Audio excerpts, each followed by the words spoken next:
આજે આપણે પીએચપીમાં આગળનો પ્રોગ્રામ શીખશું જ્યાંથી બાકી હતું ત્યાંથી. સૌથી પહેલાં આઉટપુટ ખોલી લઉં છું.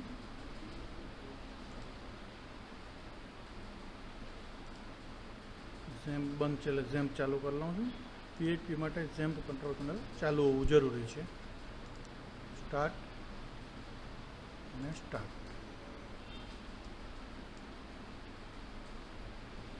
આ બે ઉપરના સ્ટાર્ટ આપવાના રહી છે એટલે કંટ્રોલ પેનલ ઝેમ્પ ચાલુ થઈ જાય.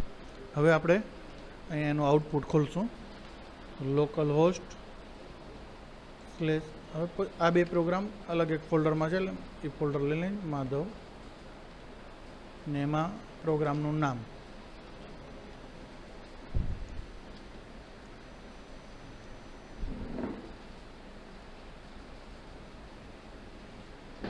એન્ટર મારો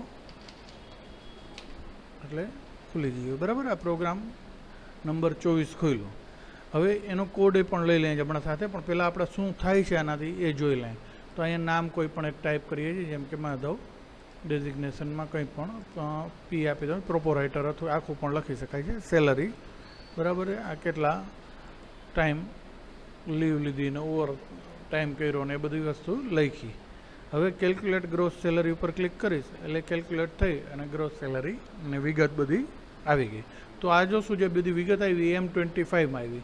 આપણે ડેટા ભર્યો હતો એ M24માં ભર્યો હતો. ક્લિયર? સમજાઈ ગયું? હવે આ બે પ્રોગ્રામ ભેગા જ રન થાય છે એટલે એના કોડ પણ આપણે ભેગા સમજશું. 24માં ઇનપુટ ડેટા લે છે અને આઉટપુટ 25માં બતાવે છે. તો આપણે એના કોડ ખોલીએ નોટપેડમાં એટલે એને સમજીએ. આપણે ઓપન આપું છું. ઓપનમાં આપણો ફોલ્ડર સીમાં, ઝેમ્પમાં, HT ડોક્સમાં માધવ કરીને ફોલ્ડરમાંથી આપણે રન કર્યું છે. તો એ ફોલ્ડરમાંથી કોડિંગ આપણે ખોલશું. એની અંદરથી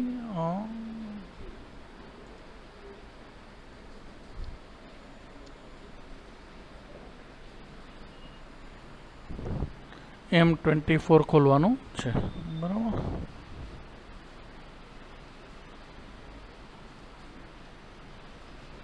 ઓકે. M24.php નો કોડ ખુલી ગયો. હવે આ કોડને આપણે સમજીએ. આ કોડમાંથી શું થાય છે. તો ફોન્ટ થોડાક મોટા કરી નાખું એટલે વધારે ખ્યાલ આવે. ટાઇટલમાં લખ્યું છે ફોર્મેટિંગ ફોર્મ એલિમેન્ટ ડેમો. તો અહીંયા ટાઇટલ બારમાં ઉપર લખેલું આવે છે. ત્યાર પછી H4માં સેન્ટર લાઇનમાં ફોર્મેટિંગ ફોર્મ લખ્યું તો એ અહીં સેન્ટર લાઇનમાં લખેલું આવ્યું. HR આ લીટી આવી. ફોર્મ એક્શન એટલે ફોર્મ બને છે. આ ફોર્મ બન્યું એ આ ફોર્મ ટેગથી બને છે. એક્શન ઇક્વલ ટુ 25 એનો મતલબ શું કે આજે આ ફોર્મમાં જે કંઈ વિગત ભરીએ કે જે કંઈ આપણે પ્રોસેસ કરીએ એનું એક્શન 25માં બતાવે એમ. બરાબર. અહીંયા એ ફાઇલ તમારે આપવી પડે જેની અંદર આનું આઉટપુટના કોડ લખ્યા છે. મેથડ પોસ્ટ મેથડથી આપણે નાખશું. ટેબલ બને છે અલાઇન સેન્ટર એટલે આ ટેબલ જ છે. એની અંદર પહેલાં TRમાં પહેલાં TDમાં રાઇટ અલાઇનમાં નેમ લખ્યું તો આ નેમ લખેલું આવી ગયું. બરાબર. પછી TD પૂરું થયું. બીજા TDમાં input text type name equal to name એટલે ટેક્સ્ટ બોક્સ બન્યું અને એનું નામ નેમ રહ્યું. ત્યાર પછી પાછું TR એટલે રો પૂરી થઈ ગઈ. TD ને TR એટલે પછી નવી રોમાં અલાઇન રાઇટમાં ડેઝિગ્નેશન લખેલું આવ્યું અને સામે એનું ટેક્સ્ટ બોક્સ આવ્યું. થોડું નાનું કરી નાખો એટલે વધારે ખ્યાલ આવે. બરાબર. તો તમે જોશો તો આ એનું સામે ટેક્સ્ટ બોક્સ આવ્યું છે. બરાબર. આ ડેઝિગ્નેશનનું આ ટેક્સ્ટ બોક્સ છે. ડેઝિગ્નેશન અને એની સામેનું આ ટેક્સ્ટ બોક્સ આનાથી આવ્યું. બરાબર. પછી આ બેઝિક સેલરી તો અહીં બેઝિક સેલરી લખેલું આવ્યું. એનું ઇનપુટ ટેક્સ્ટ બોક્સ છે તો આ ટેક્સ્ટ બોક્સ સામે આવી ગયું. ત્યાર પછી છે ઓવર ટાઈમ. તો ઓવર ટાઈમનું જોશું તો એનું હેડિંગ આવી ગયું. આજે અહીં લખ્યું છે અહીંયા અને એની સામેનું ટેક્સ્ટ બોક્સ આવી ગયું છે. પછી અહીંયા લીવ ટેકન ઇન મંથ તો લીવ ટેકન ઇન મંથ આવી ગયું ટાઇટલ અને એની સામેનું ટેક્સ્ટ બોક્સ આવી ગયું. ક્લિયર? ત્યાર પછી નીચે બટન આવે છે સબમિટ અને કેલ્ક્યુલેટ ગ્રોસ સેલરીવાળું જે બટન છે એ છે અને રીસેટ બટન છે. Reset button input type reset આપ્યું છે. રીસેટનું બટન આ બની ગયું. બરાબર છે. તો આ રીતના આ બધું ઇનપુટ બોક્સ બન્યું છે. હવે આની અંદર હું રીસેટ કરું તો બધા આંકડા નીકળી જાય અને આ દબાવો તો જે ડેટા ભરેલા હોય એ ડેટા ઉપરથી 25 એનું આઉટપુટ આવે. આ ઇનપુટ માટે ક્લિયર. ઇનપુટના કોડ. હવે ઇનપુટના કોડમાં આપણે ક્યાં ક્યાં ફેર કરી શકીએ. ઉદાહરણ તરીકે લીવ ટેકન ઇન મંથ લખ્યું છે તો અહીંયા આપણે ધ મંથને બદલે ધીસ મંથ લખવું હોય તો અહીં લખી શકીએ THIS કરો અહીં તો એ અહીંયા IS થઈ જશે ઓટોમેટિક. જો આને સેવ કરીશ અને રિફ્રેશ આપીશ તો થઈ ગયું છે. તો તમે અહીંયાથી એડિંગ એના ટાઇટલ કે જે કંઈ ચેન્જીસ તમારે કરવા કરી. આ એક ડેમો છે, એવું નથી કે આ જ બનાવવું. તમારે જેવી ઇનપુટ માટે જે જોતું હોય ફોર્મ એ પ્રકારના અહીંયા નામ અને ફિલ્ડ લખી શકો છો. બરાબર. અહીંયા હેડિંગ ટાઇટલમાં જે કંઈ તમારા માર્કશીટ માટે બનાવવું હોય તો નેમ, પછી રોલ નંબર, પછી બધા સબ્જેક્ટના માર્ક્સ એ રીતના પણ તમે લખી શકો છો વિગત. તો એ પ્રમાણે જે તમારે ઇનપુટ જોતું હોય એ પ્રમાણે તમે અહીં લખી શકો છો. ક્લિયર? સમજાઈ ગયું? ચલો આને ક્લોઝ કરું છું.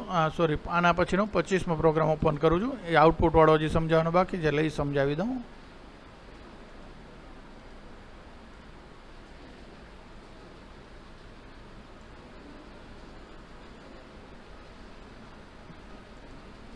M25 ને ઓપન કર્યું.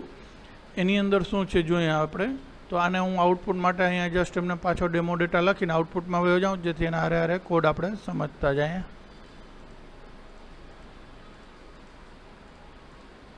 આઉટપુટ છે બરાબર.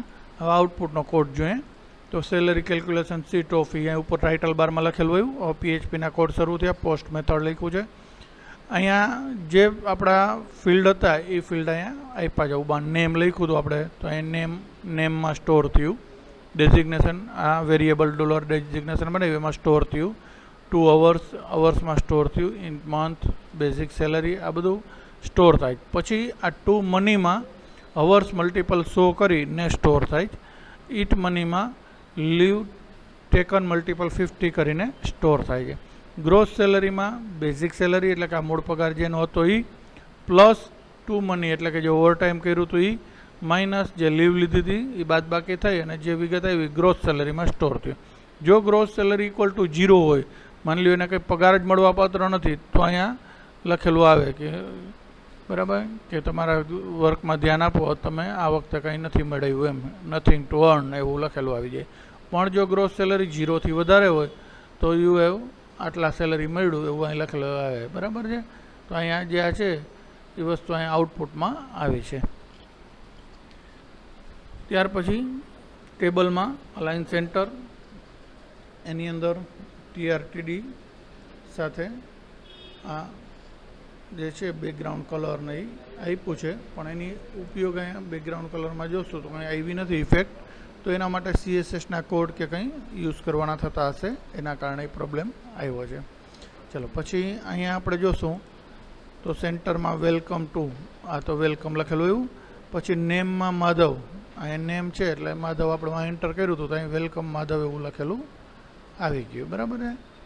ત્યાર પછી યોર ડેઝિગ્નેશન તો યોર ડેઝિગ્નેશન ઇસ લખેલું આવ્યું અને જે ડેઝિગ્નેશન સ્ટોર થયું જ ઉપર એ ડેઝિગ્નેશન અહીં પ્રિન્ટ થઈ ગયું. ત્યાર પછી યોર બેઝિક સેલરી લખેલું આવ્યું અને બેઝિક સેલરી જે ઉપર ડોલર બેઝિક સેલરીમાં સ્ટોર કરી એ અહીં આઉટપુટમાં આવી જે આપણે 24મા પ્રોગ્રામના ઇનપુટ બોક્સમાં આપી હતી એ.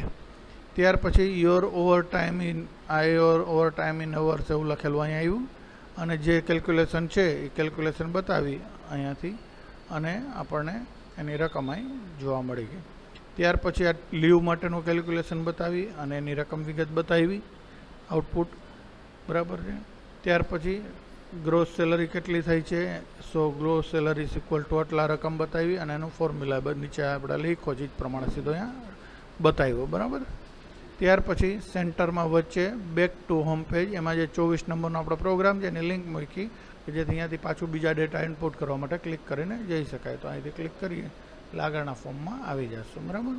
તો એ આપણે અહીંયાથી લિંક આપી HREFથી જે HTMLનો કોડ છે એનો યુઝ કરીને આપણે આગલા પ્રોગ્રામમાં અહીંથી ગયા. અહીંયા આપણું ટેબલ પૂરું થયું, બોડી પૂરું, HTML પૂરું થયું. આ રીતના આઉટપુટનો કોડ લખવાનો રહે છે. ક્લિયર? 24મા પ્રોગ્રામ અને 25મા પ્રોગ્રામ બંને ક્લિયર થયો. આજ પૂરતું એટલું રાખીએ.